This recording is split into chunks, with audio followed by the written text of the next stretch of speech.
Some new faces in Washington in this crowd, some old faces in new positions as well.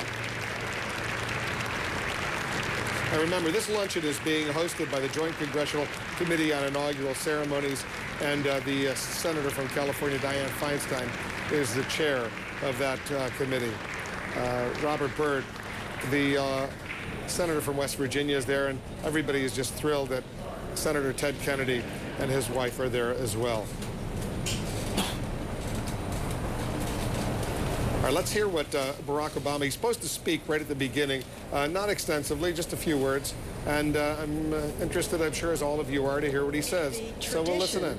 Of holding this inaugural luncheon began in 1953, actually, when President Eisenhower, Vice President Nixon, and 50 guests dined on cream chicken, baked ham, and potato puffs.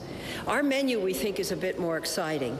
And believe it or not, the recipe page has been the most visited part of the inaugural website. So we are very honored today to be hosted in Statuary Hall, which served as the House chamber when Abraham Lincoln was a member of Congress. As president, he participated in the public inauguration ceremonies at the Capitol, even during the darkest days of the Civil War.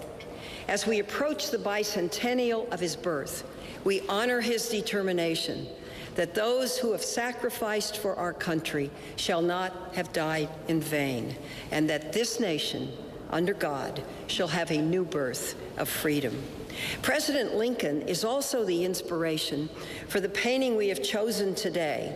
And this is the view of Yosemite Valley, of course, which happens to be in California, by Thomas Hill, strange, a 19th century painter that I very much love.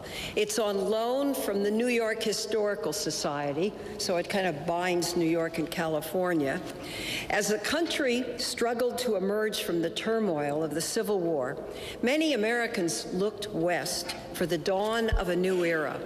In tune with his times, President Lincoln signed the Yosemite land grant in order to protect the majestic wild beauty of the area. Thomas Hill painted the grandeur and the beauty of the American West that captured America's essence, our land of opportunity, optimism, and freedom. It is now my privilege to ask Dr. Barry Black, the chaplain. All right, they're about to kick us out of the Statuary Hall of the U.S. and the U.S. Congress, where this luncheon is going to be private for the 200 guests. I want to stay up on Capitol Hill, though. We have a very special guest right now, former Secretary of State, the former chairman of the Joint Chiefs of Staff, General Colin Powell, is joining us. General Powell, I know you came in and endorsed Barack Obama. How excited are you by what our country has gone through on this day? I'm enormously excited, Wolf, and I think the whole country is excited. This is such a momentous occasion for all of us. A new generation taking over, a new president coming in, a solid team coming in with him, and he happens to be African American. You can't ignore that fact, particularly the day after the holiday that celebrated the life of Dr. Martin Luther King. So all of us were deeply touched at the speech that he gave, at the very act of him taking the oath of office, and looking where I was up on the stand, looking down the length of the mall at 1 million or 2 million people. It was a deeply moving experience, and I think the whole country is going to be touched by it. And now the difficult work begins tomorrow, and we now need to come together as a nation and help our new president. Did you ever think, General Powell, that you would be alive to witness this day? I didn't know if I would not. I knew the day would come eventually.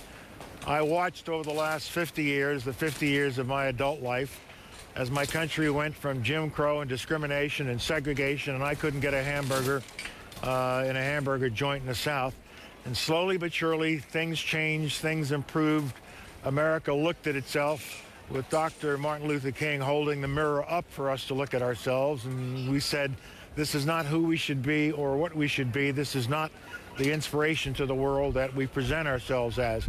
And so slowly but surely we changed. And then in recent years, more rapidly, to the point where a man of enormous skill, enormous capability was elected president of the United States, and not just because he is black, but it's a sign of our society and our democratic system that he is black and he made it. A lot of people said white folks would go into the booth, but they wouldn't pull the lever for him, no matter what they said outside. Well, they did. And he ran a brilliant campaign, an organized campaign, and it was a very successful campaign. And Wolf, let me just say how touched I am at the way in which he has reached out to the other side, if I may call it that. The very act of having a dinner in honor of John McCain last night, and for John McCain, acceptance of that invitation showed that President Obama intends to reach out to all Americans, cross all racial, ethnic, social, and economic lines, and bring this country together in a unifying effort. Secretary Powell, he did deliver a strong message to friend and foe alike in his inaugural address. I wonder what you thought about that. I think it was a very powerful statement, and I think it was a proper statement. We do have foes out there, and they should be on notice that America will deal with them. We will fight for our interest, and we'll fight for the interest of our friends. But I think he also made it clear that his preference is to find peaceful ways to talk to people and to work with our friends and allies. But America will defend its interest, and I think it was most appropriate for him to say that so that there is no mistake on the part of any of our potential foes. Are you going to be there for him if he calls you, General Powell, and he says, you know, Colin, I need your help. I want you to do something. What are you going to say to the Commander-in-Chief? What would you like me to do, Mr. President? And I would consider anything that a president would ask me to do. I've tried in the course of my career, when consulted by a president or a senior official in government, to give my advice, and if I can, to provide my assistance. He's been saluting a Commander-in-Chief almost his entire life. He'll continue to do so right now. General Powell, thank you so much for spending a few moments with us on this historic day. I know how significant and meaningful it is to you and to our viewers, not only in the United States and around the world. We'll talk down the road. Appreciate it very much, and good luck. Thank you, Wolf. General Colin Powell, the former Secretary of State, the former chairman of the Joint Chiefs of Staff, he in his own right broke many barriers, reaching the level, the areas that he did. We're going to take a quick break. We're going to show you the parade route down Pennsylvania Avenue, what's about to happen, because this day is by no means over. There is a new president of the United States, a new vice president of the United States. They're about to make the journey right after that luncheon on Capitol Hill over to the White House, and they're going to go down Pennsylvania Avenue, and people are gathering to watch what's going to be an enormous and excellent parade. Our coverage of the inauguration of Barack Obama will continue after this.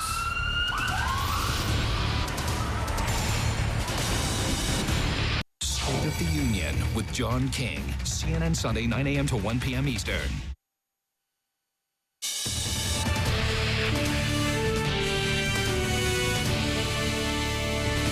All right, they're behind closed doors on Capitol Hill right now at this luncheon in Statuary Hall. The President of the United States, the Vice President of the United States, and about 200 invited guests, including the top congressional leadership, among others. And then shortly thereafter, Anderson, they're going to walk out the U.S. Capitol, get into that motorcade, and they're going to make that trek down Pennsylvania Avenue, see security, law enforcement getting ready. The drive from Capitol Hill to the White House for this really traditional, enormous parade, and there are going to be floats and marching bands coming in from all over the country. The parade is supposed to start at around 3:35 Eastern time. The crowds are still sort of sparse along the parade route, but it is very difficult trying to get around. Don Lemon, CNN's Don Lemon, has been trying to move around out there. You've been seeing how hard it is.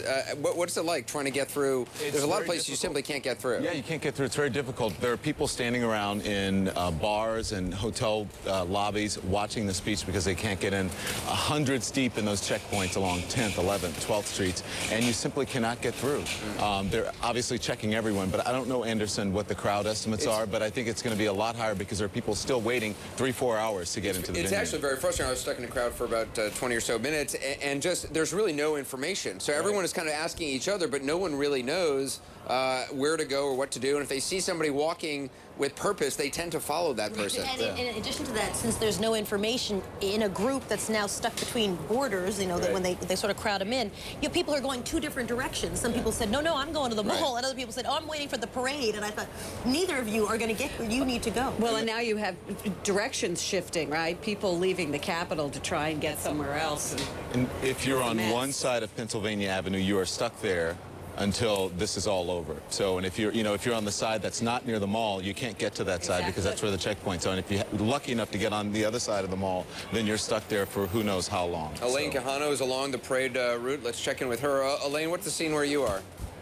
Well, Anderson, that's exactly right. If you are on one side of Pennsylvania Avenue, you can just about forget trying to get across. But that has been the case since early this morning. I know I can tell you from personal experience, but keep in mind, as you look at the broad expanse here down Pennsylvania Avenue, even though the crowd might look thin in some parts, that's not necessarily reflective of the number of people who actually wanted to be here, because I can tell you just beyond camera range, beyond the security checkpoints here, I am seeing a sea of people on some of the side streets that go off of Pennsylvania Avenue here. So just because you're not seeing massive crowds lining the route here does not mean they have not come. But one of the people who did come is joining me down here. I noticed you, Carmelita Spain, because you and a group of, I guess now your best friends were dancing earlier, even though you say you were here since 3:30 in the morning trying to get in. Tell me about that. Yes, well, we wanted to make sure that we were able to get in and to share this happy, blessed event. And so coming at that time, we wanted to make sure we had good seats, of course. But has it been worth it? Because unlike the mall, there are no jumbotrons here. There is literally nothing to see at this point unless we've got the motorcades going by. But for the most part, you're just hearing what's broadcast over the loudspeakers here and not really seeing anything. Has it been worth it? It's been worth it because we've been in the midst of the history being in the making. We've been joining forces, and it doesn't matter of what race, creed, or color, that we all have united here to witness the inauguration of the first African American to become president. So yes, it was totally worth it for us to be here, because I tell you, just as President now, Barack Obama, has stated, the whole thing is for us to unite and be one, and that is the whole purpose of why we all came here. All right, Carmelita Spain, thank you so much. So a message of inclusiveness really resonating here in Freedom Plaza, so named because Dr. King, Martin Luther King Jr., actually wrote part of his I Dream as I'm sorry. He wrote part of his I Have a Dream speech nearby at the Willard Hotel. Pardon me, it's been a long morning so far, Wolf. But certainly, despite the brain freeze here, a lot of people very enthusiastic and certainly anticipating that moment when they see now President Obama's motorcade coming down Pennsylvania Avenue. Wolf. It's not just brain freeze, it's really lip freeze more than anything when you're standing Although out it's there. pretty balmy up here in Anderson where we are. Balmy up here when you're standing down there for hours at a time, as I can tell you. And Soledad can attest from last night on the mall. Your mouth gets pretty Let me tell our viewers to get excited, because pretty soon you're going to see two remarkable pieces of technology that only you'll see here on CNN. We had a satellite reconnaissance, a space photo taken of the mall at the moment just before Barack Obama became the president of the United States. There was some cloud cover, but we're told by the satellite experts that picture, Anderson, is going to be very, very cool. Did we have a correspondent in space? We had no correspondent, but we had a camera up on this satellite. That's very cool. Also, we've been telling you about that photosynth, that remarkable moment where we invited viewers who were nearby to snap a picture of Barack Obama as he took the oath of office. We're now getting that together for a three-dimensional, unique, very unique vantage point of what happened, that historic moment. Much more of our coverage, including from the parade route, and a lot more when the inauguration of Barack Obama continues.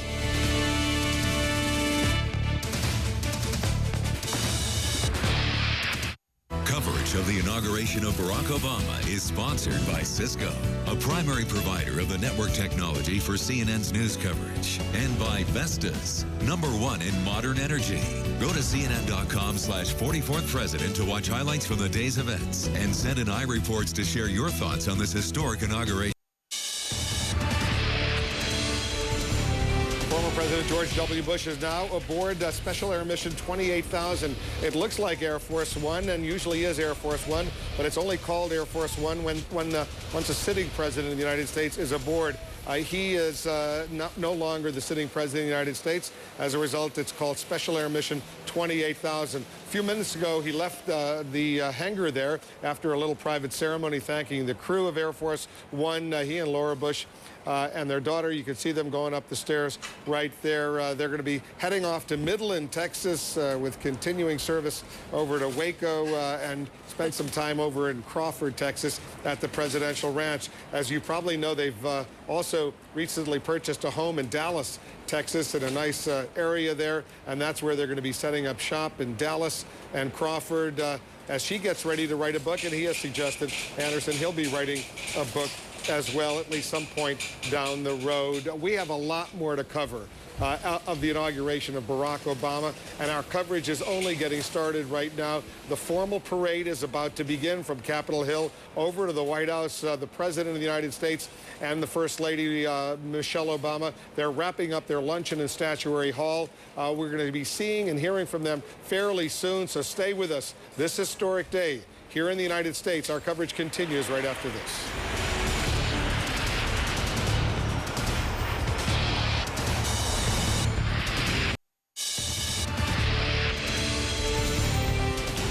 And welcome back.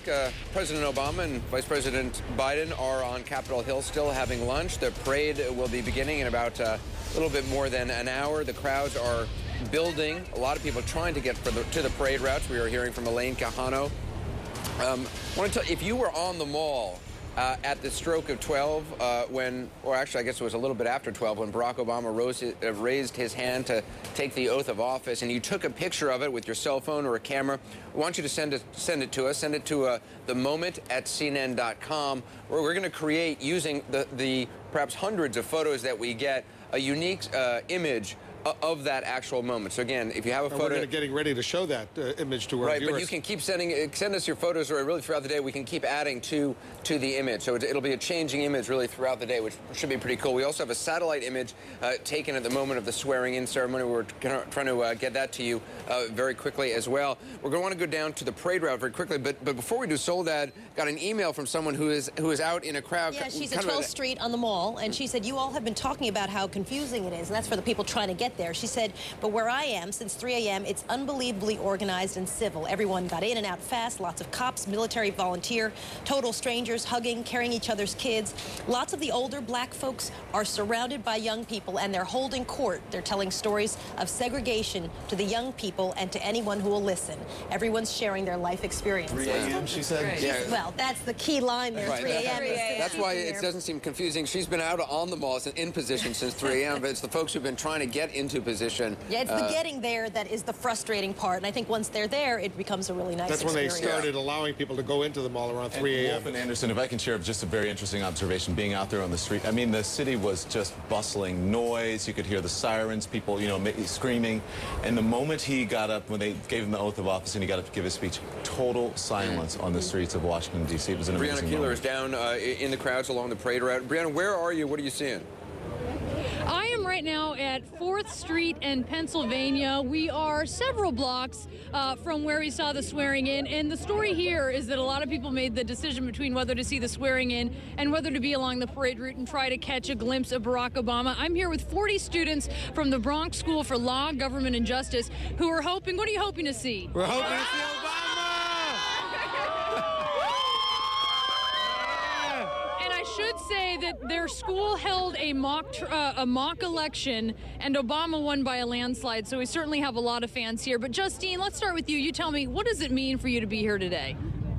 I'm very excited. This is the first African-American president. This is a historical event. I'm very happy to take part in this event and share it with my fellow classmates. Yeah. I'm very excited. Yeah. And Oscar, tell me what it took for you guys to get down here. It took us, we want to thank the Yankees, and we want to thank a law firm, that Case Shoulders, that helped us get here. We've got Brianna, I just want to tell our viewers we're watching President Bush, his last flight out of Andrews Air Force Base. That flight taking him and his family back to Texas, where they will be living. Colonel Mark Tillman flying that plane. He's been the chief pilot of Air Force One throughout the Bush administration. Earlier, he was the number 2 during the Clinton administration. Actually started flying Air Force One during the first President Bush during his administration back in 1992. But he's retiring today, so he's flying. Colonel Tillman Anderson is flying. This is his last flight back to Texas right now. Once they land there and they fly back, he'll switch in the co-pilot seat, and the new pilot will take over, Barack Obama's new pilot. He's going to be the chief Air Force One pilot for the next many years. Gets a new pilot and a new vehicle, a new plane, a new car. Gets a new car, gets a new pilot, and they've just spent the last week or so fixing up Air Force One, cleaning it up, sprucing it up a little bit. President Bush's car was a 2004 model, I believe. This is now a 2009. He's the President of the United States, you know. He gets a new car. What's wrong? Democratic Congress, don't forget. That's right. Well, there's a lot of other, yes, there's a lot of probably more important things in the vehicle he gets. Let's give General Motors and Cadillac a plug. It's a Cadillac, U.S.-made limousine. They need all the plugs they can get, I think. Breonna Keeler is still down with the crowd. Breonna, I'm sorry to interrupt you. We just want to bring that to our viewers. But clearly a lot of excitement with the folks you're talking to. Yeah, a lot of excitement with these students from the Bronx School for Law, Government, and Justice. Deshauna, what does it mean for you to be here? I don't know. I'm just really happy, and I don't know. and what's your name? Brianna. Oh, so am I. Well, Brianna, tell me. Yeah, Brianna, you tell me what was the coolest part for you so far? Singing. Yeah. We were singing in the street. We were so happy. And we got interviewed by. So tell me about. Is it sort of a feeling of community? Yes, joyfulness. And Oscar, tell me again, because we were interrupted before. Yeah. But what have you've obviously been studying in your school about this election. So talk to me about sort of seeing the end of the whole process here. This election has impacted in every shape and form in the classroom. Teachers have placed it in their lesson plans. Teachers have made sure that everyone in our school is educated. It's our justice part of it, and it's our government part of our school. We're the Bronx School for Law, Government, and Justice, and that's who we represent here today. And what is your big hope that you would like to see President Obama achieve? What matters to you? What is a big concern for you as a young person? To me, I really feel that an immigration reform would be the best hope, that the first thing on Obama's agenda. You know, he promised the American people that an immigration reform would be '1, and that's what I hope for. That's what I'm here for today. And Justine, what would you like to see accomplished? Kathy, what would you like to see? Education. I want to see they worry more about education, help schools and stuff. Yeah. All right, so a lot of young people here, very excited, Anderson, and they have definitely some issues on their mind about what they would like to see achieved by the new president. A lot of high hopes. All right, Breonna Keeler along the parade route. Still about an hour and 10 or 15 minutes away from the actual start of the inaugural parade. Some 13,000 people are going to be taking part in that parade. It's expected some 350,000 people lining the parade route. We, of course, are going to bring you that throughout the day. Our coverage continues well into tonight. We were just joined by Alex Castellanos. It's the first time we've had a chance to talk with him, part of the best political team on television. Alex, as you watched history transpire over the last several hours, your thoughts? Well, tremendous moment for the country. If you read Obama's first book, I think Dreams from My Father, you saw a little bit of that today. A lot of different Barack Obamas. There's the Harvard elite in the Chicago streets, the heartland values, and just a panoply of this tremendous breadth of the country. And today in the speech, he said that our patchwork heritage was our strength, not our weakness. And, we saw a lot of that. He talked about a new country, this where we all come together, but he also talked about that our success was built on old values. So I think today we didn't see any hard choices. We didn't see any one idea that this is what the Obama administration was going to be about. Instead, we saw an effort to, I think, bring everyone together. And, of course, that's what this day should be about. I think we still have Paul Begala down there. Paul, it's all fancy rhetoric right now and a lot of talk about bipartisanship. How long does that actually last for? Actually, I was going to do a take and look at my watch, but honestly, actually longer for this president than I think for any president since Ronald Reagan. You know, both, John King mentioned this earlier, both Bill Clinton and George Bush came in with perhaps a little rockier political terrain underfoot. This man has a very strong mandate, and he has built on that. 52.6% of the vote on election day. 10 weeks later, 82% support from the American people. That's not just a poll. That's political capital and political credibility, and he seems, I think, to be very prepared. He's going to move very quickly. If you talk to members of his team, which I do from time to time, this is not just going to be a week of celebration. In fact, Alex and I were talking before, you could sort of, maybe I'm projecting, but you could read in his eyes, Barack Obama sat down at that lunch in Statuary Hall. He wanted to get to work. I think he wished he was one of the staffers jumping in the vans to go down to the White House and get to work. John King, I think you're also still there. Economically, we're in a situation we haven't seen before.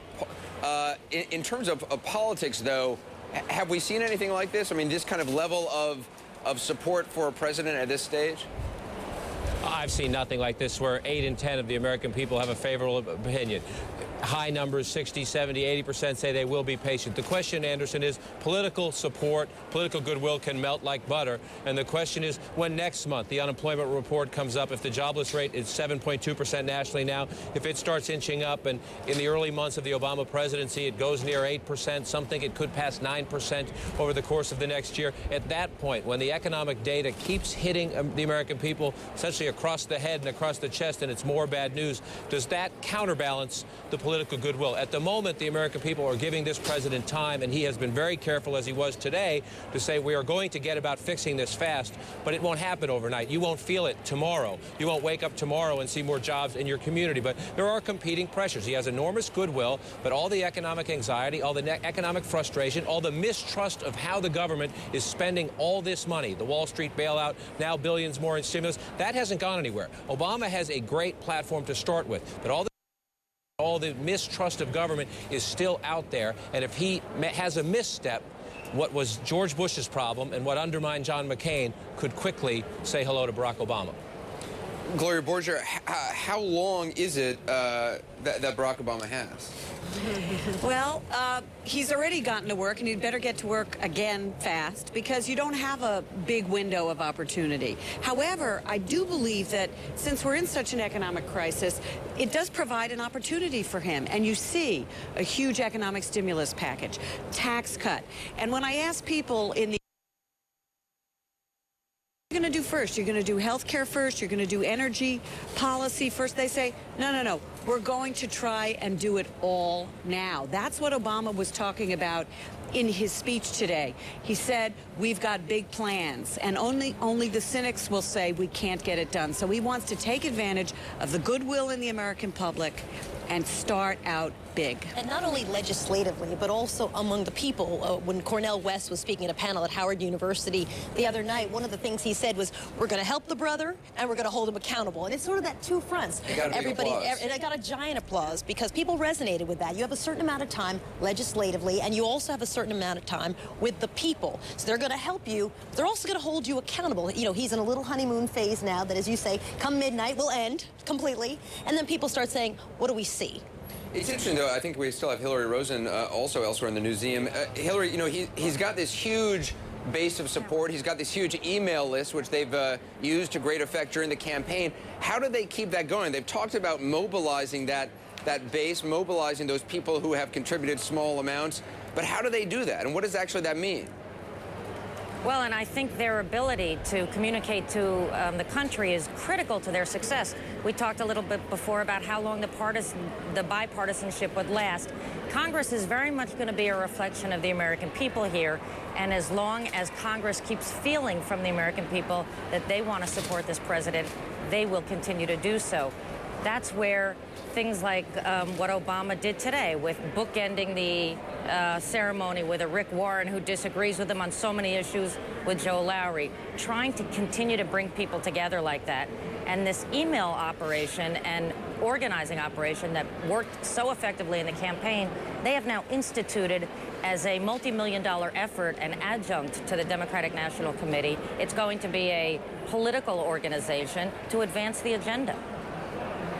Hillary, I want to alert our viewers what's coming up over the next few moments, indeed the next several hours. But immediately, they're wrapping up this luncheon over at Statuary Hall on Capitol Hill. The President of the United States, the Vice President, about 200 guests. There are going to be some gifts exchanged. They're going to let the cameras come back in. We're going to be hearing from Joe Biden, the Vice President, and from Barack Obama, the President of the United States. They'll be speaking there. We'll share that with all of you. Don't go away. There's a lot more coming up. And then that parade down Pennsylvania Avenue. Our coverage of the inauguration of Barack Obama will continue right after this.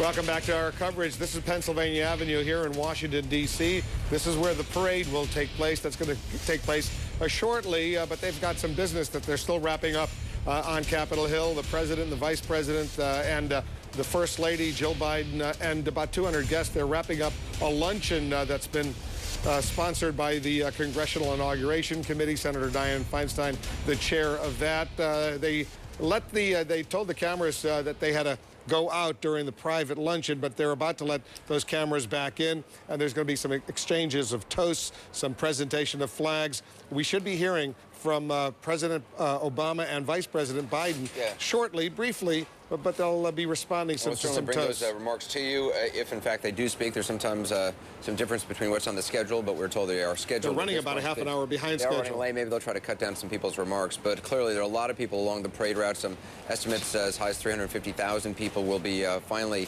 watching that parade stretched all throughout our nation's capital. Look at the line of security on either side. Basically, the line of black is all security personnel, law enforcement personnel, several feet thick, several people thick that line is on both sides of Pennsylvania Avenue. And Chris Lawrence is right in the middle of everything. Chris, tell our viewers exactly where you are. His motives were, I don't know if we have Chris Lawrence, but hopefully we will have him. He's someplace He's lost in the crowd. He's in the midst of that crowd right now. You see the security there. It's intense.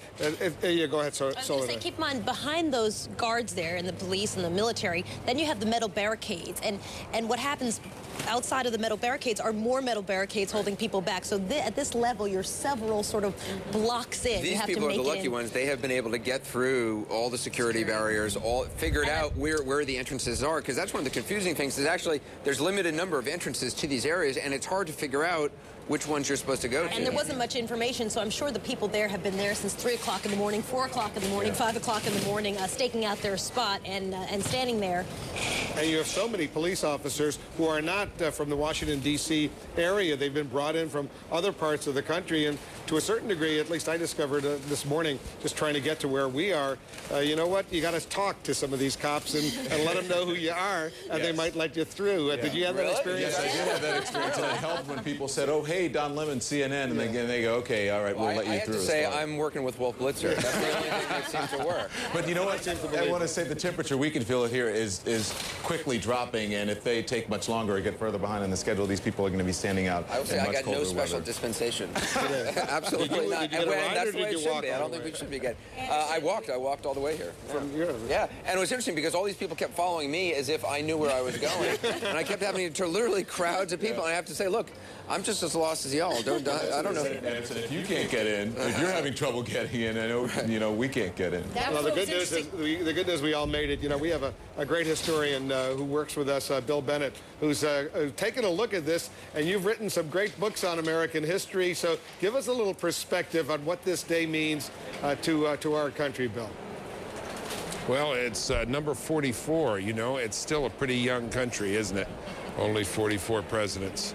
Someone pointed out to me, if you took the life of Justice Oliver Wendell Holmes in the Supreme Court, when he was a young man, a little boy, he had breakfast with veterans of the Revolutionary War. When he was an old man, Alger Hiss was his clerk in the Supreme Court. That's a whole history of a country in that brief period of time, and what has been accomplished. Can I say something briefly about tomorrow? Not to get away from the celebratory mood, but yes, Barack Obama will be tested. will be tested. We'll test his sinew. It just won't be Republicans either, I think. Paul Begala and I were talking. I won't put words in his mouth, but I think he's going to get some challenges from the chieftains on the Hill, the people who run these committees. These are strong people, and politically they may not align on all these issues. The other point I'd make is there's been a lot of talk about sharp departures and the repudiation of the past and so on. There's been a lot of talk on that. I am very interested to see at the level of policy, not announcing that Guantanamo's closing, not announcing that we're looking into the withdrawal of troops from Iraq, but when will all the troops really be gone? When will the 250 prisoners be out of Guantanamo? Again, he's in a great grace period, and he can do a number of things right away to send a signal, but a signal is not substance. So I actually predict that in the next 6 months, I'm going to find myself defending him from time to my radio audience and to others. It's going to be he's a very interesting and complicated character. I want to hear from Paul Begala, too, but a quick historical footnote, Bill Bennett, before I let you go. In his speech, he said this, Barack Obama, in his inaugural address, he said 44 Americans have now taken the presidential oath. He is the 44th president of the United States, but I've been getting email from people who are nitpicking, saying really only 43 Americans have taken the presidential oath of office. They point out that Grover Cleveland did it twice. He was the 22nd and 24th president of the United States. Are these guys right when they say there might have been a technical little error in Barack Obama's words? Bill said he was a smaller error, though, than the Grover Cleveland. Yes. All right. I'll accept that diplomatic response. All right, Paul, what do you think about what we just heard from Bill? Oh, I do think Bill's right. Democrats, I think some of them feel like executive power was too aggressively asserted by President Bush. It hasn't been asserted at all yet by President Obama, but he'll meet some institutional pressures back and forth. But he draws on such a well of support from Democrats, Republicans, that he, I think, will be able to assert that leadership. And this is the historical note I was thinking of as he spoke. When Martin Luther King gave his speech in the March on Washington, John F. Kennedy was in the White House. During the rally in the march, he was having a meeting, actually, about Vietnam. But he stepped out of the meeting to watch King's speech on television. And as King finished, he pointed at the screen. He said, "He's good. He's damn good." And I got to tell you, as a person of faith, I can see JFK and MLK up in heaven watching Barack Obama today and saying, well, he's good. He's damn good. Sure is. It was quite a speech. James Carville, in terms of the political battles ahead that Bill Bennett was talking about, where do you see the front lines? What are the biggest battles in the next days, weeks? Sorry, go ahead. James had to go. Carville's not there. Well, Paul, how about you? Oh, no James. Yeah, who do you want? James not here. Paul Begala, where do you see the biggest political battles?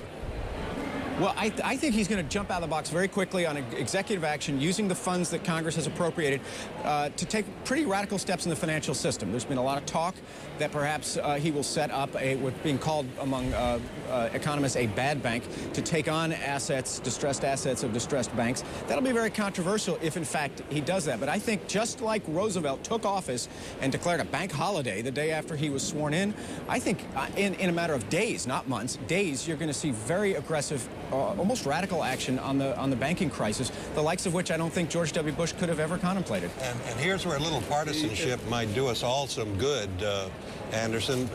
This is one of the biggest expansions of government that we've ever seen in our history, and it's not being discussed or debated at all. And again, when you have an 80% approval rating, you can get things like that through. But you also saw today at that lunch at Statuary Hall today, you saw Alex, are you talking about the expansion? Alex, are you talking about the expansion under George Bush, or are you talking about the expansion now? Well, no, listen, that's a good point, because George Bush, gone, I think, you will see Republicans finding a more conservative voice on this issue. It's been difficult for Republicans to do this when George Bush championed this multi-billion-dollar bailout. They'll find their voice a little clearer. You'll see a much clearer demarcation. And note again, if Obama goes ahead with this version of a new bank or a second big bailout, it will be a kind of continuation of the dreaded Bush policy. It's going to be very hard, though, for Republicans to jump too quickly on criticizing Barack Obama for trying to save either the financial system or, more importantly, the home mortgages of millions of Americans that are struggling from bad savings and loan practices, bad mortgage practices. So I think he's going to be given some leeway.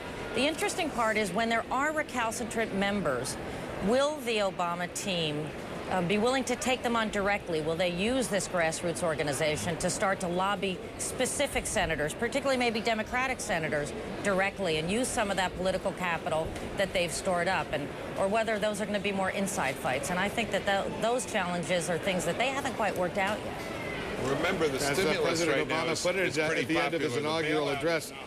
Hold on, guys, for a minute. We just want to move on, but I want to remind our viewers at the end of his inaugural address, President Obama spoke of this winter of our hardship. I think he's underscoring how painful this period is right now, and it's probably going to get worse in the immediate period ahead, economically speaking, of course. Tom Foreman is joining us right now. Tom, the White House website, right exactly at noon Eastern, when Barack Obama became president of the United States, what happened? It changed, Wolf, and it changed big. Here it is. Hillary was asking a minute ago whether or not he will use that grassroots organization. I think this is a very clear signal that not only will he, but he is strengthening that organization. Look at this new website. It's got messages about revitalizing the economy, about public service. It has his entire agenda on it. It looks a lot like his campaign website. And remember, one of the primary reasons he won is because he used the internet so much better than anyone else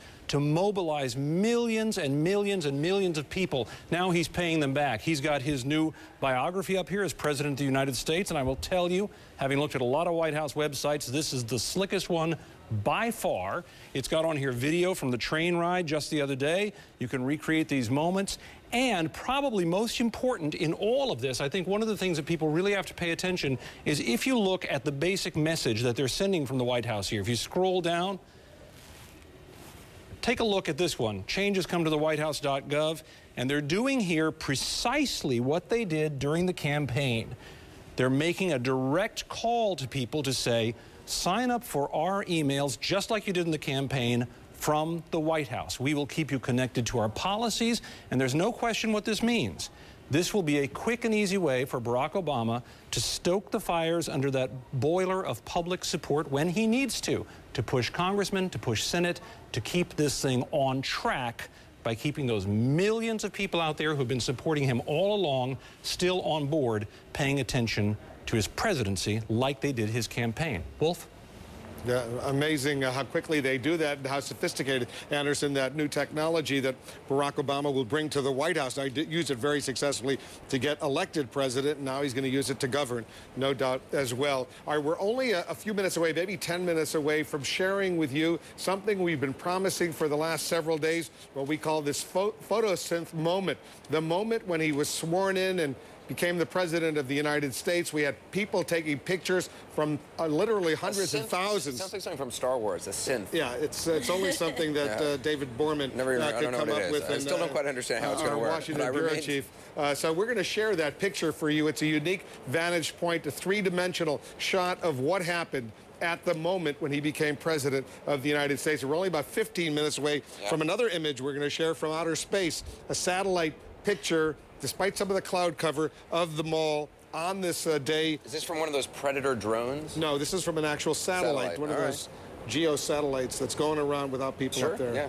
It's very cool. So I want our viewers to stand by for that. We're also standing by to see Barack Obama and Joe Biden. They're getting ready to leave that luncheon on Capitol Hill. The parade also getting ready to start. Our coverage of the inauguration of Barack Obama will continue after this.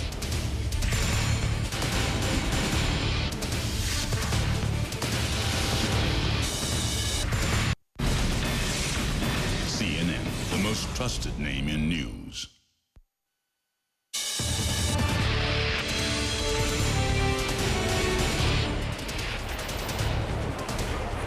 The crowds are lining up on Pennsylvania Avenue here in Washington, D.C. Lots of security, understandably so. Once the president begins that motorcade down Pennsylvania Avenue toward the White House, we'll have extensive coverage. Right now, As we know, they're still in that luncheon up on Capitol Hill and Statuary Hall, but I think it's getting ready to wrap up. There'll be some exchanging of flags and gifts, some toasts. We'll try to cover all of that as we get ready for this parade to begin as well. On Pennsylvania Avenue, they're going to be making their way over to Lafayette Park, right near the White House. Suzanne Malveaux is there.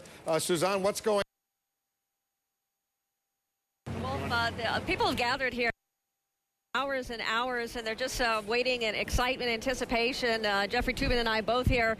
We've heard them sing America the Beautiful. They've been doing singing songs and jumping jacks just to keep warm here, waiting for the big moment when the new president arrives here at the White House. We have to say as well, we've got our cameras that are trained at the West Executive Driveway. That is where we anticipate to see some movement, some action, perhaps some of those White House officials that Ed Henry had mentioned before, the Deputy Chief of Staff as well as the Chief of Staff coming here to really start their jobs in earnest. So we've got our cameras trained to see if there's any kind of activity. We have seen they started painting offices that they have for the new folks. Work that is taking place inside the White House. Obviously a lot of excitement out here as we wait for the parade, Wolf. I love it when they build that special structure for the reviewing stand outside the north lawn of the White House.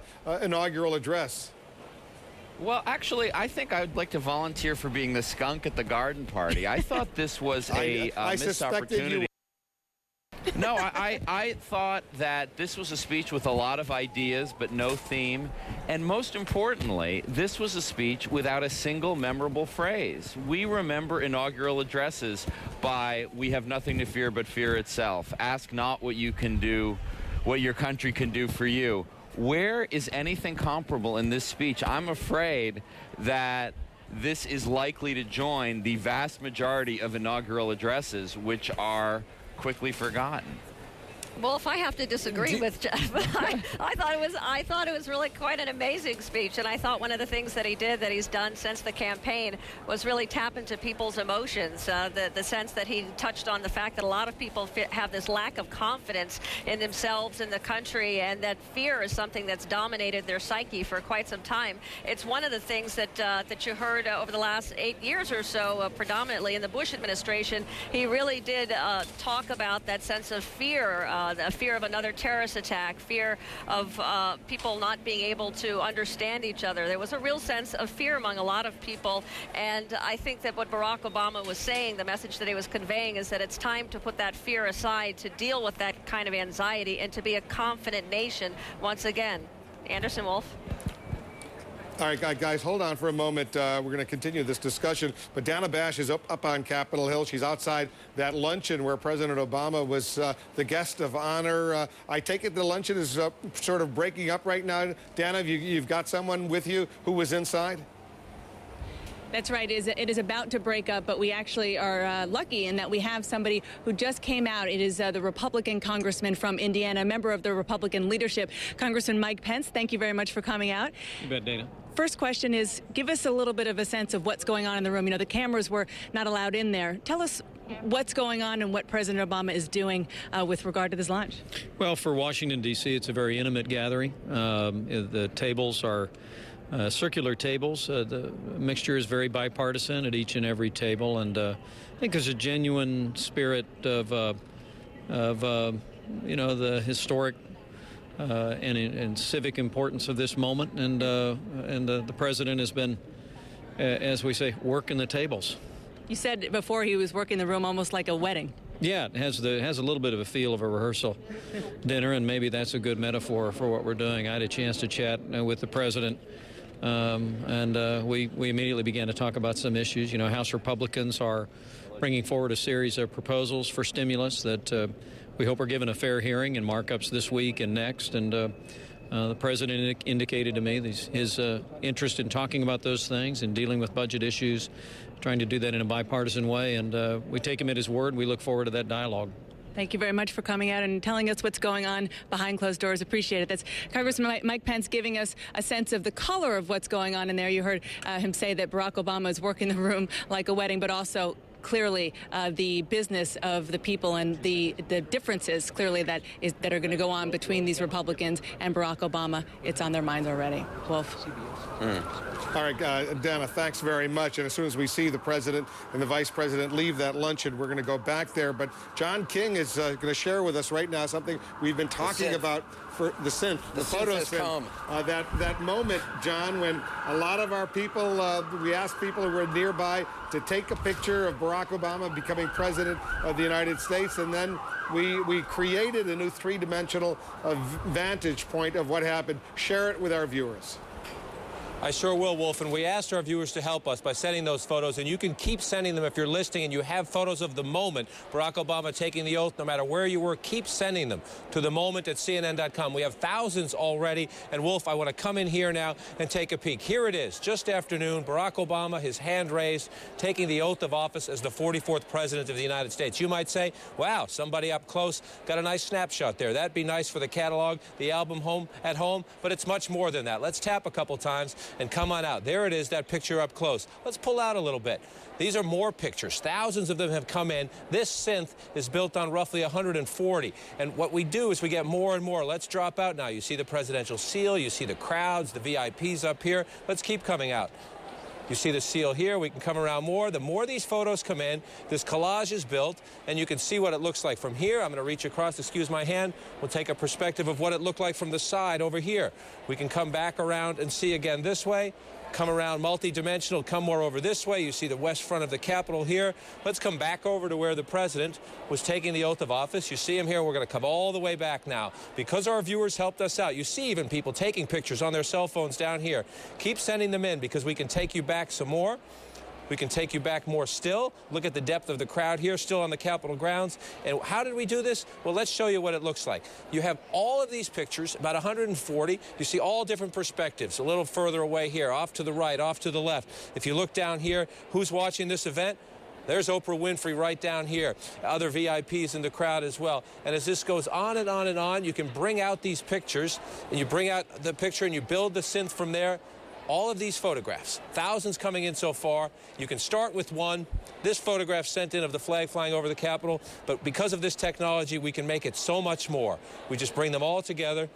The synth program links them up by points of common reference, takes a photo taken from way back here, links it to the photo taken way on in, and you bring it all out and look at the multi-dimensional nature of this. You want to get a little closer? Just touch.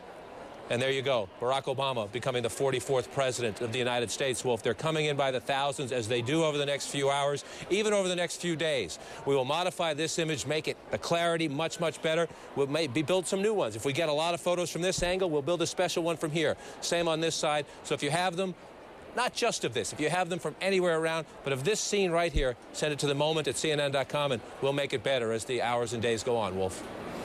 Yeah, it's going to be amazing, Anderson. I love that. Gloria Borger actually took a photo from our position and sent it in. So we'll see if that shows up in the synth. It's cool. I was skeptical, but I must say it's actually very cool. And you know what else is going to be cool? That satellite image, that satellite picture of the whole mall area that we're about to release as well. We ordered a picture. But it'd be nice to get some from space. people who are all the way back, even by the Washington Monument, by the Lincoln Memorial, and really get a sense of the depth of the crowd. And as we build this is something you'll be able to watch along. By the way, if you want to go to see that photo synth, go to CNN.com/themoment. One word, the moment. You can see it yourself. But if you want to send us your photo, you got to go to the moment. Send it to the moment at CNN.com. There you go. Stand by, guys. I want to go back to Dana. She's outside that luncheon in the rotunda on Capitol Hill. What's going on, Dana? What's going on, Wolf, unfortunately, is that we have reports now that a senator has collapsed inside the luncheon that's going on behind me in Statuary Hall. We have, honestly, mixed reports as to who it was. One of our colleagues is reporting that it was actually Senator Robert Byrd, the oldest and longest-serving senator, that he was the one who collapsed. And I was told by another Democratic senator who came out and talked to me that it was somebody else. So there are mixed reports on who it was. But we can tell you that paramedics were called at 2:35, so not that long ago, less than 10 minutes ago, and we are waiting to find out more information, but that's what we know. So certainly this is horrible news, no matter what, who it was, and certainly changing the tone here dramatically as Barack Obama is having the celebratory lunch with members of Congress in Statuary Hall behind me. Wolf. We did see Senator Robert Byrd seated while Barack Obama came around, and he gave a special greeting to the senator, who remained seated while other people were standing around the table. Longtime senator from West Virginia. We know he's you know, an elderly man, and we know he hasn't been in great health, but just recently got reelected from people of West Virginia, and we're sorry to hear it. Dana, stay on top of the story and update us when we get more information. We, of course, wish Senator Byrd only the best. We hope he's doing fine. If it's in fact it is Senator Byrd. Dana, you getting more? I just want to tell our viewers the other senator that we were told. In fact, again, a Democratic senator just came out of the lunch to tell me that somebody had collapsed, and this senator told me that it was actually Senator Ted Kennedy of Massachusetts. Senator Ted Kennedy, who, of course, has been suffering from brain cancer, who had surgery 9 months ago when he was diagnosed, but has been doing much better. He has been here on Capitol Hill day in and day out working. But again, this Democratic senator just came out of the lunch and told me that he believes the person who collapsed was Ted Kennedy. And if that is true, it is a bit ironic because his son, Patrick Kennedy, was just here moments ago. And I said to him, how's your dad doing? And he said, he's doing great. We're so happy. He's really doing great. So we're, again, just want to be cautious that we have two reports in terms of which senator it was that, who collapsed. But we do know that somebody did collapse, and we are getting more information, and we are waiting for the paramedics to make their way here, Wolf. It's important to point out these are early reports, and we cannot confirm either of these reports, but this is a live picture. The lunch does seem to be with Yeah, it looks like Dianne Feinstein is beginning to speak. Nancy Pelosi, excuse me, beginning to speak. With malice toward none, with charity for all, as our pledge to the flag insists, with liberty and justice for all.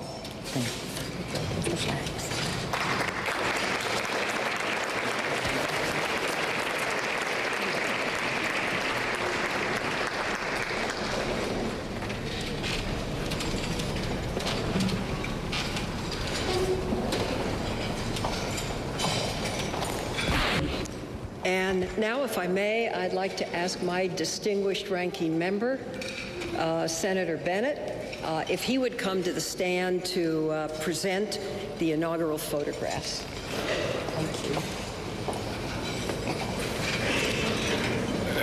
This is a memorable occasion for everyone involved. As the father of 6, 4 of whom are girls, I have learned that the most memorable occasion, the wedding, is never solidified until the photographs have been taken. And so it is my great honor to present to the President and the Vice President the official photograph that proves that it really happened. Thank you.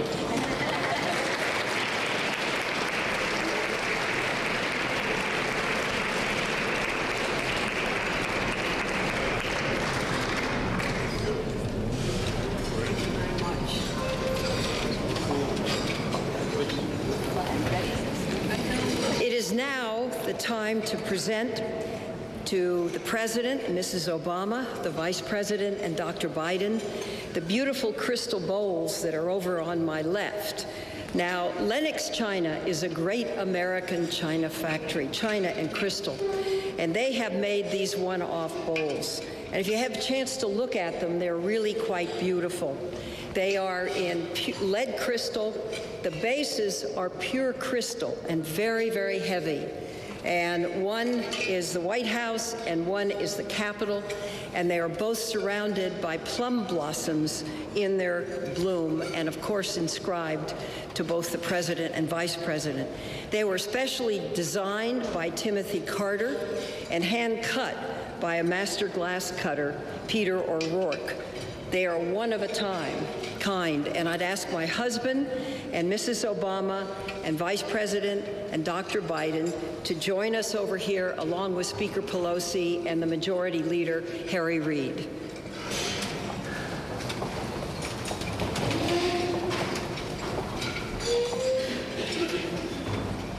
Am I supposed to go over?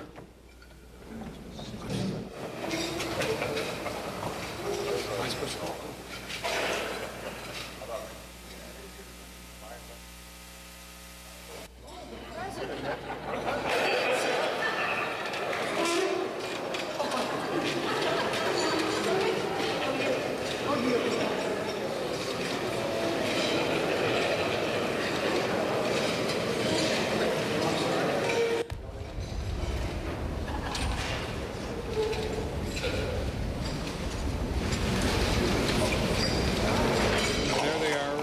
president and vice president. They've been exchanging, getting gifts.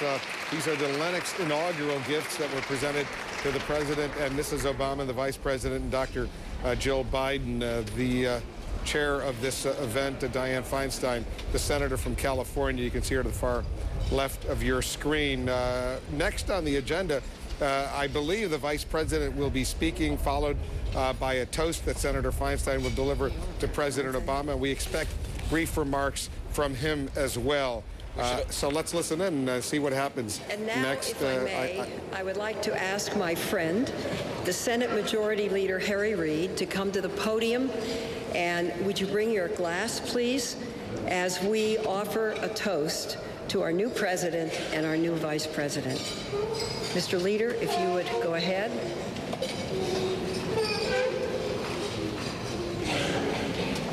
Vice President Biden, I've been asked to give a toast to you. Only one other time in history has a senator and a senator simultaneously been elected president, vice president. My predecessor, Lyndon Johnson, and John Kennedy. Barack Obama, when he served in the Senate, served on the prestigious Foreign Relations Committee. Where else would he go to find the best teammate he could find than the person that ran that committee, Joe Biden? Joe Biden has set an example for me, everyone that's ever served with him in the Senate, as a person who is a teammate, first of all, a counselor, an advocate, a friend, an exemplar. So it's my toast that this will continue, Mr. Vice President, that you continue being what you have been to our new president. Barack Obama, Joe Biden, the dream team. Godspeed.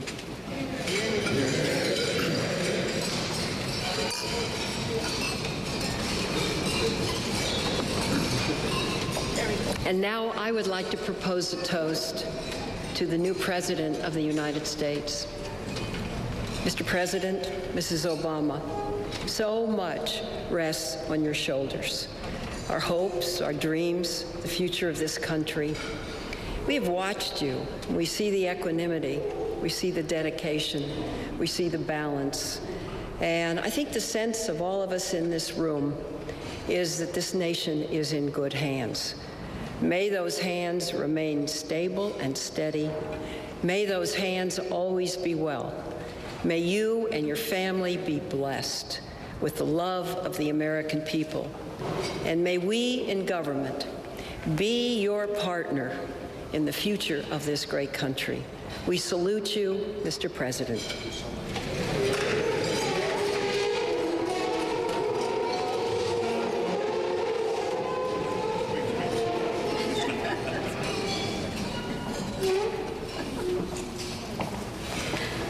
Please, everybody be seated.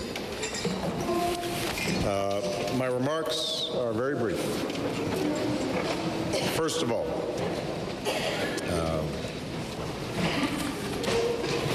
I know that while I was out of the room, concern was expressed about Teddy.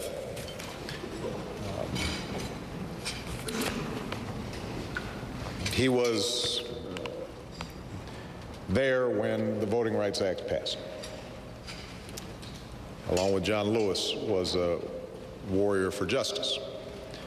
And so I would be lying to you if I did not say that right now a part of me is with him.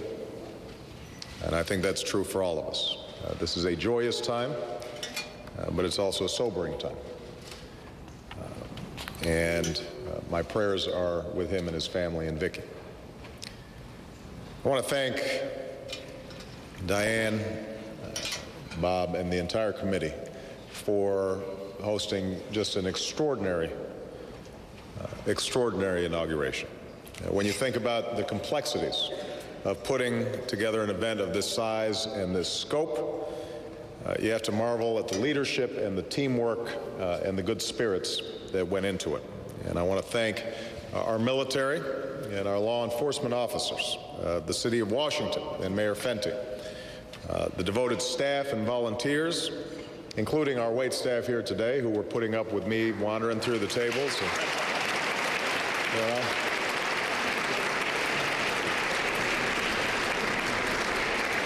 It's always hazardous duty serving in a room full of politicians.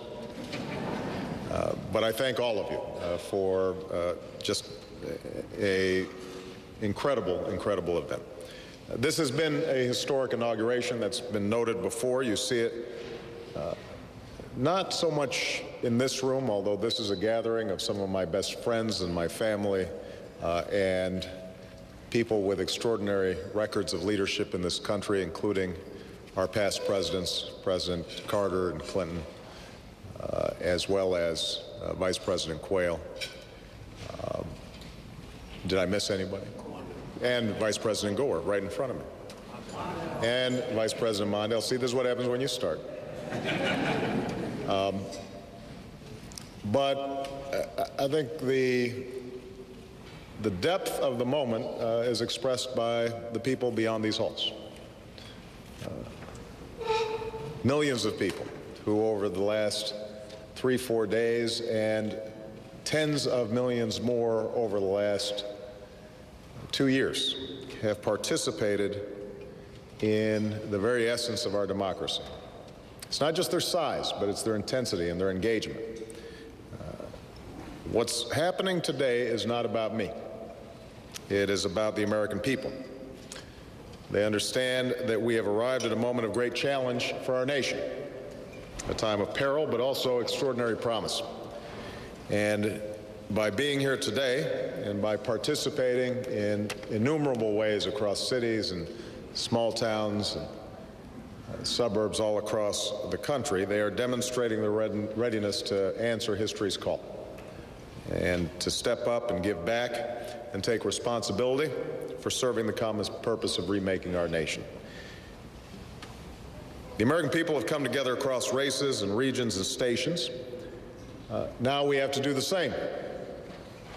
Now it falls to us, the people's representatives, to give our fullest measure of devotion to the cause of freedom and liberty and justice, decency, and dignity in our chambers should reflect what we know are in the hearts of the American people. And so I'd like to, all of us, to rededicate ourselves to fulfilling the sacred charge the American people have given to us. I'd like all of us to come together with a sense of purpose and civility and urgency. It doesn't mean we're going to agree on everything, and I assure you our administration will make mistakes. But what the American people, I think, do expect from us now is a sense not of simply our trying to advance our own aims, but trying to advance theirs. And I'm confident we can do so. Thank you all for this great honor, and I look forward to working with you in the years to come.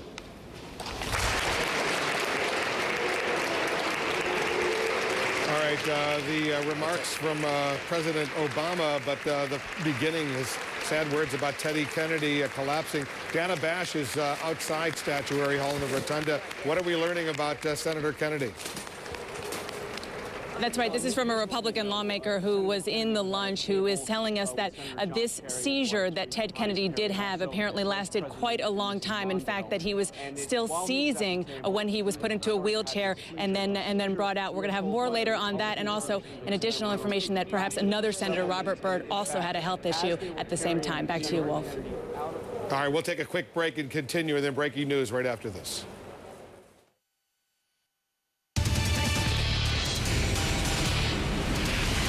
All right, we're following breaking news, significant news. 2 United States Senators, Anderson, apparently have taken seriously ill. Senator Ted Kennedy, only moments ago, was seen being removed from that luncheon on Capitol Hill in a stretcher.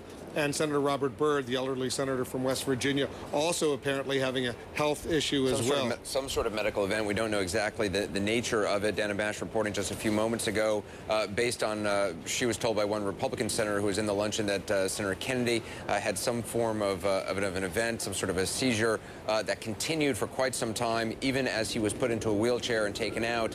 But Senator Byrd apparently also having some sort of medical condition that required immediate attention. And again, we're trying to get details on exactly what happened. Dana Bash is working her sources. Dana, what are you hearing right now? Here's a little bit of new information about, and again, this is still being pieced together because most people are still in this lunch, and it goes as following. Senator Robert Byrd apparently had initially a medical issue, and a medical team went into the lunch to assist him, and it was shortly after that, apparently, that Ted Kennedy began to convulse in a very, frankly, violent way, is the way it was described to me, in his chair. Clearly, it was some kind of seizure, and he continued to be to seize even as they put him into a wheelchair or a stretcher kind of mechanism. And in matter of fact, Teresa Heinz Kerry, I am told, who of course is the wife of John Kerry, the junior senator from Massachusetts, was there trying to assist Ted Kennedy as this was playing out. But then Ted Kennedy was eventually taken out by a medical team, and he was brought out in that kind of stretcher or wheelchair sort of contraption. We're waiting to figure out exactly what is happening from there, but certainly it sounds like quite a scary scene that went on inside this lunch as it was happening. And I can tell you that we're told that Ted Kennedy was sitting with Walter Mondale, the former vice president, and his wife, and also Senator Daniel Inouye as well.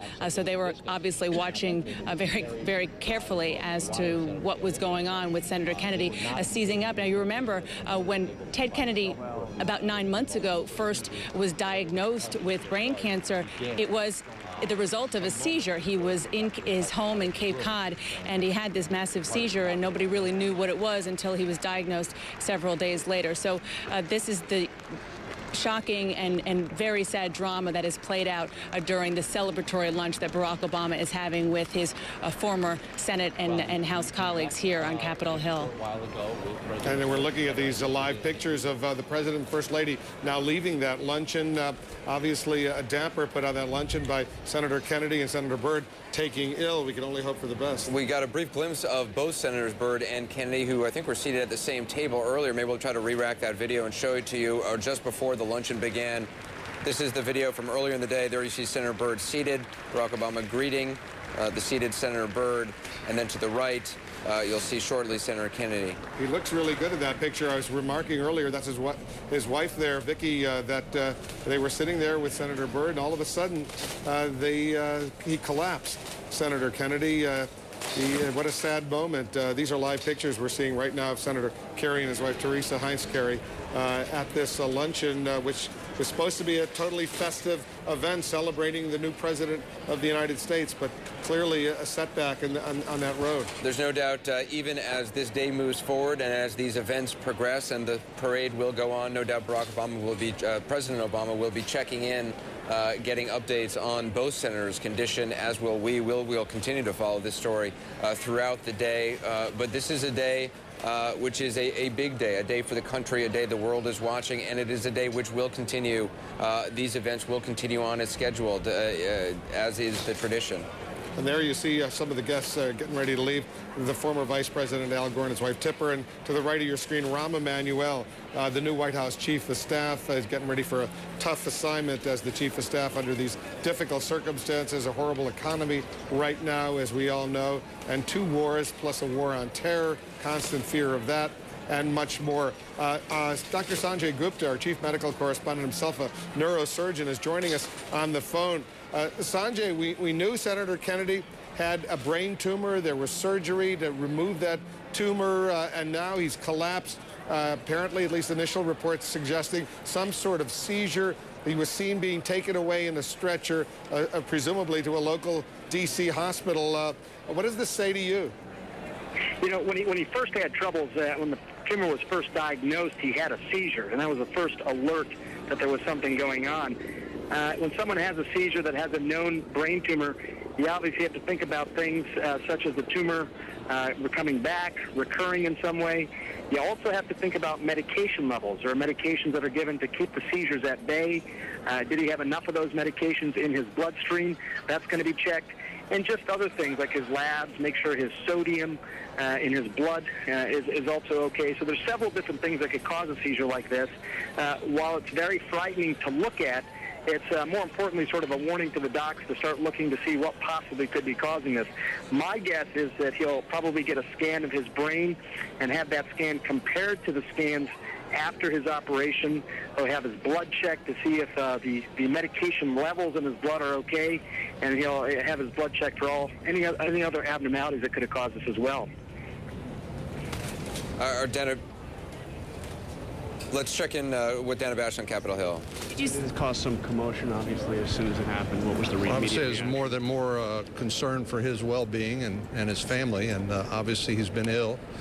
He's been a courageous fighter, as he always has been his entire career. Senator Cornyn talking to reporters. This, cancer in the same way, but I really don't have any specific information, but our thoughts and prayers certainly go with him and his family. Senator, did you witness what happened? Senator John Cornyn, the Republican from Texas, talking about what's happening with Senator Kennedy, Senator Byrd. Let's listen and continue to listen in. Surprised to find out that one of those people is Teddy Kennedy, somebody who I do not agree with about much from a philosophical or an ideological point of view, but he's been in the Senate more than 40 years. He's always comes prepared. He's passionate about what he does, and he certainly has been a force in the Senate. So we all wish him the best. Senator, did you see what happened with Senator Byrd, sir?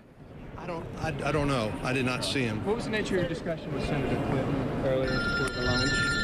Well, I told her my concerns. They're not new concerns. Senator Lugar. Now Senator Cornyn is talking about something that is going on in the Senate. He's now talking about the fact that he's holding up Senator Clinton's nomination, confirmation to be Secretary of State. Foreign countries and foreign individuals to the Clinton Foundation, and there was an agreement entered into between the transition team and Senator. We're going to go to Senator Rockefeller now. The politics behind.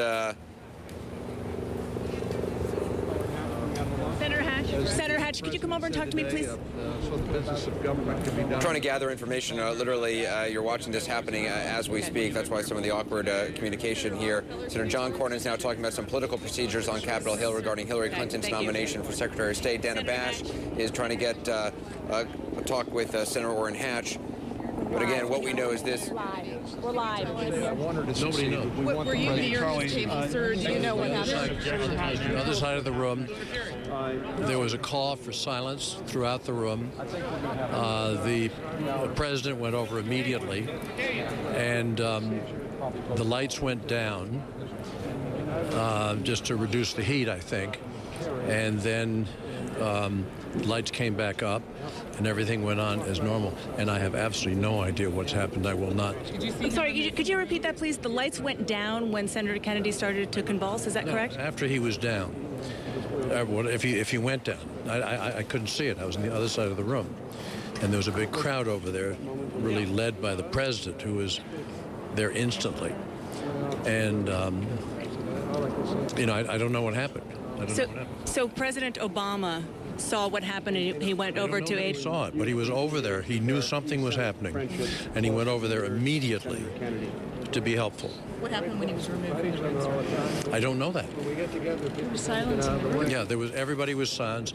Then there was a moment of prayerful silence, which would lead you to think it was something serious. On the other hand, it was something Dianne Feinstein decided to do, so I think it was just a sign of respect.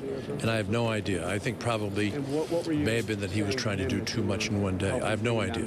Did something happen previous to that with Senator Byrd? My understanding is that he first had to get medical attention, and then this occurred with him. I'm also unaware of, because I was close to him on the platform during the inauguration. To Senator Byrd? Yeah, and he was fine, participating. And I have no idea what might have happened recently. But generally speaking, it's not a good idea if you are infirm in one way or another to get into large crowds and have people swirling all around you, everybody wishing you well, all kinds of things. It's generally not a good idea. So do you think it was a mistake for Senator Kennedy to come? Not saying that. I'm just saying, generally speaking, when you submit yourself to that kind of physical and emotional pressure, I'm not sure it's a good idea. Could you tell if he was conscious at any point? I have no idea. I never saw him. You couldn't see him being removed? I couldn't. He was fine walking in. I spoke to him for a couple of minutes.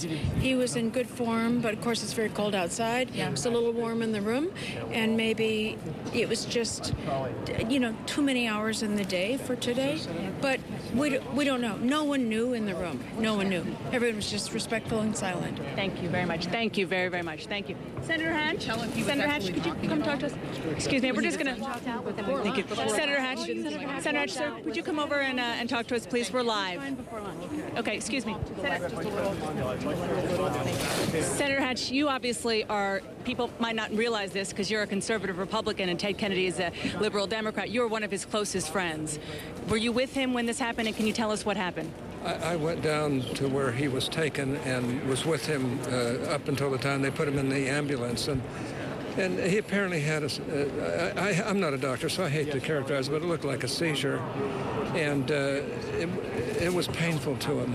But as he gradually was able to calm down, as he got into the ambulance, he kind of looked over at me and smiled, that old Irish smile that I know that things are going to be all right. But it's a tough thing. No, but he didn't say anything to anybody other than, he was hoping that he could get the help that he needed. Can you take us back in time a bit and take us back into the room and describe what happened that you saw? Well, I didn't see what happened at first. All I know, at first I thought it was Senator Byrd they had taken out, and then I heard it was Kennedy, and I was going to get out for whichever one, but especially for Ted, because we fight each other all the time, but we're like fighting brothers. When we get together, people tend to get out of the way, and we've been able to do some remarkable things for the country, and I just wanted to be with him, and so was Senator Dodd and Senator Kerry. They were there as well. In fact, they were there before I was. And just to be clear, he was conscious as he was leaving. He was, and as he got into the ambulance, he kind of looked over at me and gave that Irish grin. And so I feel like he's going to be all right. He's going to pull through this, but it was scary. It sounds like that happened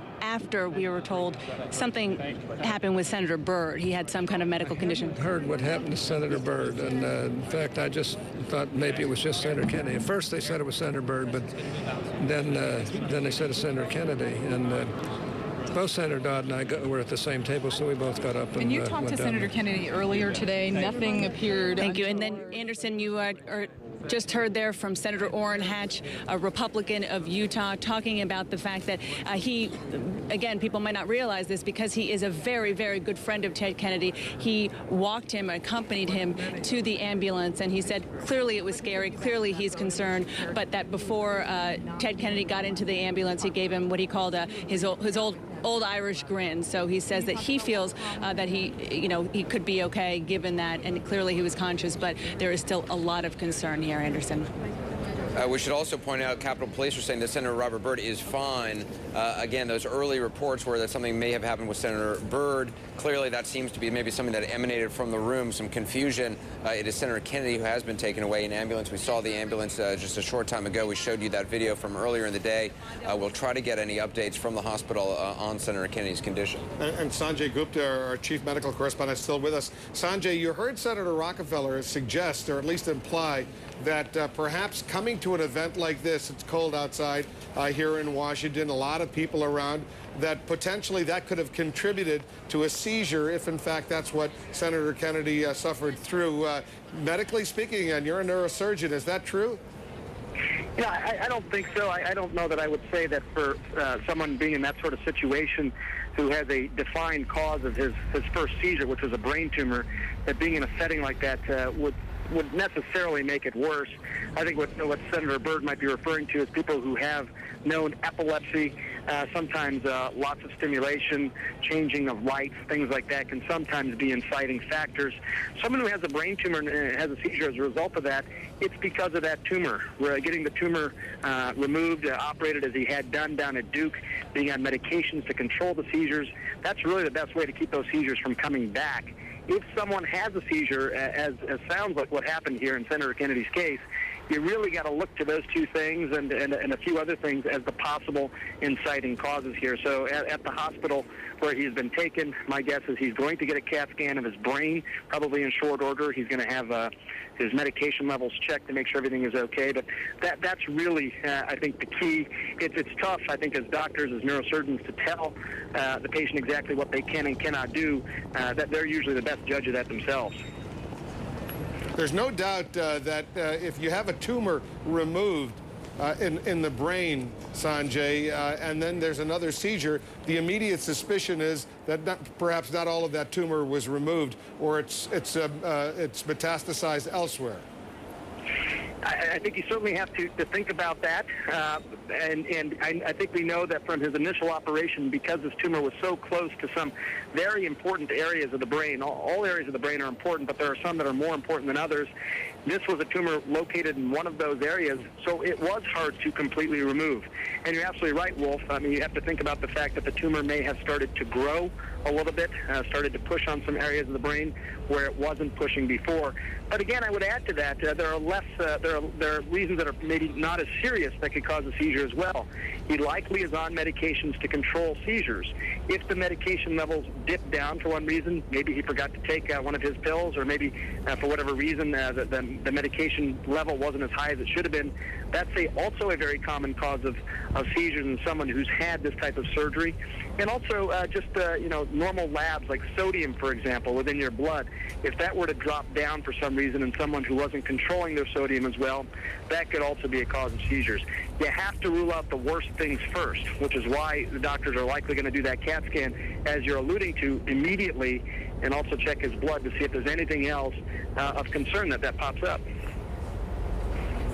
All right, well, we're going to be praying for Senator Kennedy. You heard President Obama say at the beginning he's certainly praying for Senator Kennedy as well. Sanjay, stand by. We'll get back to you. We'll continue to monitor what's going on with Senator Kennedy and Senator Byrd of West Virginia as well. Now, these are live pictures that you're seeing of the east steps of Capitol Hill. The President of the United States and the Vice President, they're getting ready to leave, walk down those steps and get into that motorcade and begin this dramatic parade from Capitol Hill over to the White House, winding up at Lafayette Park, right outside the north lawn of the White House. There will be, Anderson, as we take a look at what's expected to happen in the next few minutes, a troop review and some other festivities going down Capitol Hill, in effect saying goodbye to Capitol Hill, at least on this day. The inaugural parade was supposed to start around 3:35. They are running right now. It looks to be about almost a full hour behind schedule.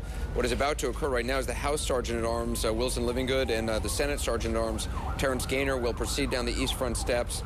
President Mrs. Obama, Vice President Dr. Biden will be escorted as well, then to the lower landing. They'll participate in a troop review, and then their motorcades will head out to the White House. Let's watch and listen.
All right, here's the presidential limo getting ready to leave the steps, the east front of Capitol Hill, to drive down Pennsylvania Avenue and to begin this parade. They're about 1 hour behind schedule right now, but the first family will make their way over to the White House. Candy Crowley, our senior political correspondent, is in the parade herself. Candy, tell our viewers your vantage point, because it's going to be unique. You're going to be moving along together with the president, the vice president, and everyone else who's in that parade. Absolutely. I'm the one on the flatbed truck looking like Nanook of the North, and he'll be the one in the limousine. But we are, in fact, going to be about, I don't know, maybe 200, 300 feet from his limousine. Obviously, we expect that at some point he will get out and walk, as presidents recently, at least, have done. They've got, this is, I don't know if this is the mother of all parades, but it is up there. 10,000 people participating. You'll see horses and high school bands and something from every state, including the lead team on this parade that is after Barack Obama, which is the ROTC band from his high school in Hawaii, as well as the high school band. So a little old home week as he starts this out. He, of course, is at the head of this parade, so he can get in that viewing stand where they have invited a number of people to come and watch as they go by. It is a pretty lengthy parade, I can tell you that, but so much fun for these high school kids that are here, are so excited, knowing, of course, that all inaugurations are special, but this one has a chapter in the history books. And we're going to be showing our viewers your unique vantage point. Anderson, the parade route is 1.7 miles. 13,000 parade participants have come to Washington to be part of this. More than 90 music, cultural, and community groups will join representatives from the armed forces in celebrating this new president of the United States. There has always been some sort of inaugural parade. Ronald Reagan's second inauguration, I think it was, so cold that they actually had to, was that the first or the second that it was so cold they had to cancel the parade? Well, the second inauguration was so cold they canceled the outdoor ceremonies and then canceled the parade too. And all these high school kids were so disappointed.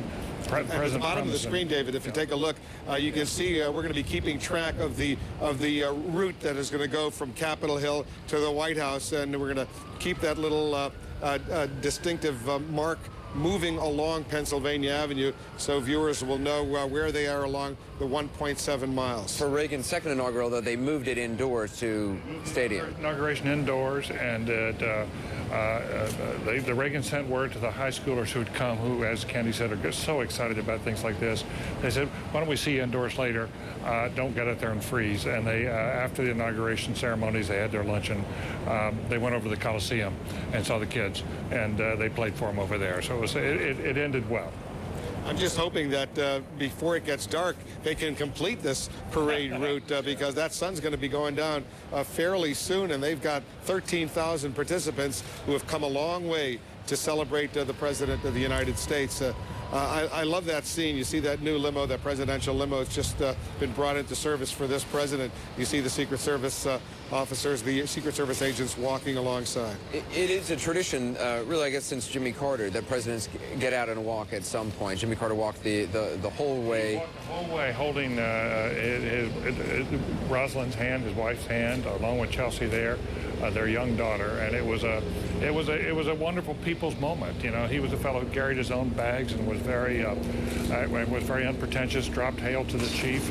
I think he bought like a $170 suit just for the inauguration. I read just a couple weeks before the inauguration. But unfortunately, you know, they said he was the first president to give a fireside chat, and the fire went out. Obviously, given the security situation these days, the president now is taking his vehicle, but it is anticipated he will walk at some point. Candy Crowley, I don't know if you can still hear me, in the parade route, is there a sense of where or how long the president may walk for, if in fact he does walk? We don't have that information simply because, and we are moving now, sorry. reasons that's not something they want to have out there, because obviously it's pretty planned where he gets out and walks. Now, presidents have been known to walk further than the Secret Service has planned, and perhaps to walk in places where the Secret Service didn't know they'd get out of the car. But by and large, presidents tend to listen to the security agents around them, and they have checked out this parade route every which way from Sunday. So it is pre-planned, but obviously they don't tell us. And we aren't moving now. I'm not sure what you all are seeing. Eventually, our camera will get ahead of the president's limousine, and so you'll be getting a great shot of the president's limousine literally sort of head on as we move down Constitution Avenue onto Pennsylvania Avenue and to the White House as President Obama. It'd be interesting to see, Kenny, I don't know if we don't know a lot about the inside of this vehicle, but whether you can actually hear the crowds when you're inside the vehicle, if you can hear what's happening. Often with bulletproof glass, if you're in an armored vehicle, it is very difficult to get a sense of what's happening outside. We know the glass here is many inches thick. The doors are several inches thick as well. Be interested to know at some point. I don't think so, Anderson. I've been in, you have as well been in armored vehicles. Usually you can't even open up the windows and you can't hear virtually anything outside, given how thick the armor plate is. And with the a armor car like glass. this, I wonder if they had some sort of listening device just so, for security reasons, people can hear what's happening outside. Might be right. You know, it's interesting. They actually have really updated security inside, and they've been training the Secret Service specially because it's so complex, the communications devices inside. You see that flatbed over, you see that van over there. I suspect, Candy, is that you in that van right in front of the presidential limo? No, actually, we're waiting for him to come out. We're already on Independence. I'm sorry, already on Constitution. So he's just turning now off the Capitol Hill grounds on there. So what you'll see is we're sort of spread across, as you know, Pennsylvania and Constitution are pretty big thoroughfares. They're kind of spread out across. So now he's they've got the decoy car, obviously, and then he is right behind us. So you should get right now from our camera, if you're seeing it, you see the Secret Service walking beside the car, and that's the one that's holding the president. You can see some motorcycle police officers in the back, but from our vantage point, what is actually leading this entire motorcade is this remarkable phalanx of motorcycles with sidecars, police officers riding. It is 4 rows deep, each in a V formation. It's a rather extraordinary sight. There it is now. It is a motorcade unlike any we have seen. Absolutely, there were so many, and those are as they were sitting here, who was chasing, because there's so many of them at this point. And we, more than an hour after the parade was supposed to stop, simply because it's been so cold. A lot of them lead, and they're at the head of this parade. What a sight, those motorcycles paving the way for the President of the United States to begin this parade, and they'll be followed by a lot of very, very happy participants who've come in from all over the country. Don Lemon was telling us you've been speaking to some of the law enforcement. What were they saying to you? Yeah, who worked on presidential details and said this is by far the largest undertaking when it comes to protecting a president. And wherever he's going to get out and walk, it is planned, as Candy said, planned out very well. It's very well planned out, and to make sure that he is completely protected when he does get out and walk. And a lot of people, when you sit at home and watch this, you sort of, you know, hold your breath as the president gets out because you fear a little bit for his safety. But I think with, you know, the security we have now, at least this president, hopefully everything will be safe. And it really is, the presidency has become a gilded cage. And this is going to be very hard for him to adjust to. The elaborate precautions that are totally appropriate, Secret Service doing the right thing. I don't think there is such a thing as excess in a parade like this. The world looks different, though, when you're looking at it through bulletproof glass. It sure does. It sure does. The motorcade is beginning with those motorcycles. They're moving down Pennsylvania Avenue. In fact, they're approaching not very far from where we are right now here at 6th and Pennsylvania, and they're getting ready for the presidential limo to follow suit. That's the view from the museum. A lot of folks inside viewing the motorcade as it passes by. A great vantage point to stay warm and see it from this remarkable museum. And we're up on the roof at this museum, so we have a good vantage point as well. You know, these Secret Service agents that are going to be accompanying the limo, they're going to be walking the whole time. You see 4 of them. They walk in front and behind, and presumably once the president gets out of that limo and walks a little bit with the First Lady, we'll be able to enjoy that moment. It'll be one of those traditional moments here on this inaugural day. Quite a day to begin with. It's been an amazing day when you think about everything that has happened, Anderson, and on top of everything else, Senator Ted Kennedy getting ill once again at that luncheon, and we're following that story as well. We'll update our viewers with what we know as soon as we get more information. There's an 8-person color guard actually leading this procession right behind the motorcycle police officers who you saw. So really, they are going at a walking pace. We're not sure if they're going to speed up at some point, but certainly Barack Obama waving to folks who have lined the parade route. People very excited. You can kind of get a glimpse of him, a silhouette of him inside that vehicle. And for many, that is enough. And just remember, at the bottom of your screen, we're mapping out the route that he's taking from Capitol Hill over to the White House, the final reviewing stand over there at Lafayette Park, outside the north lawn of the White House. And so you'll have a sense of how far along this parade route he is. It's 1.7 miles, as we've been saying. This is the view that Barack Obama himself is getting from our camera, which is on a truck right in front of the presidential vehicle. It's striking, too, that this is the first inaugural parade we've had in which most of the people who watched the parade will not have been at the inaugural itself. There was simply not room. So you had to make a choice which you would see. I think it gives you some sense of just how gigantic this crowd truly has been today. Some sense of the marching bands and the color and the... That's the color guard, which is leading the entire procession. Yeah, then eventually you'll see a lot of floats. All right, we have a special guest I want to talk to right now. Congressman John Lewis is joining us, one of the real pioneers in the civil rights movement in the United States. This is a moment you've been waiting for, Congressman, for a very long time. First of all, how did you react when he became the President of the United States? When Barack Obama stood and took the oath of office and became the President of the United States, I continued to just look and start saying to myself, this is unreal, this is unbelievable. Then I was able to look beyond the Lincoln, the Washington Monument, and see the Lincoln Memorial. And then my mind started reflecting back to the suffering, the struggle, the arrests, the jailings, the beating, to the people who stood in unmovable lines, to Dr. King, to Robert Kennedy, to John Kennedy, and to Lyndon Johnson. And I wish so much so that they all were here to witness what we all witnessed today here on the west front of the United States Capitol. You saw the dark days of the civil rights movement back in the 60s and even darker in the 50s. Did you ever think you would reach this moment? During those dark and difficult and bitter days, I never thought that I would live to see this moment.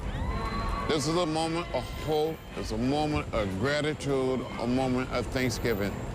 It only could happen in America, that we can come so far in such a short time. What did you think of the message we heard from the president in his inaugural address? Well, the president today he spoke honestly, straightforward, and told us that we have some difficult days ahead, that the country is in a tough period. But by pulling together and working together, we can overcome. That was the beginning of the message. And I think it was important for him to speak very candidly with the American people, but to say that we've been able to come through struggle and difficulty before, and we can do it again. Congressman Lewis, this is all happening the day after we honored Dr. Martin Luther King Jr. You worked with him, you knew him, you fought with him. Had he been alive today, what would he think? If Dr. Martin Luther King Jr. had been alive today, he would have said, I told you that one day we will make it to the promised land. As he said the night before he was assassinated, he said, I've been to the mountaintop, I looked over and I seen the promised land, and we will get there as a people. I may not get there with you, but as a people and as a nation, we will get there. Well, we may not be there yet, but I think what happened today with the inauguration of this young man as president, it is a significant down payment on making the dream of Dr. Martin Luther King Jr. become a reality. I know you've waited a long time for this, Congressman Lewis. Thanks so much for sharing some thoughts with us here on CNN. Our viewers in the United States and around the world are grateful to you. We appreciate it very much. Well, thank you, sir.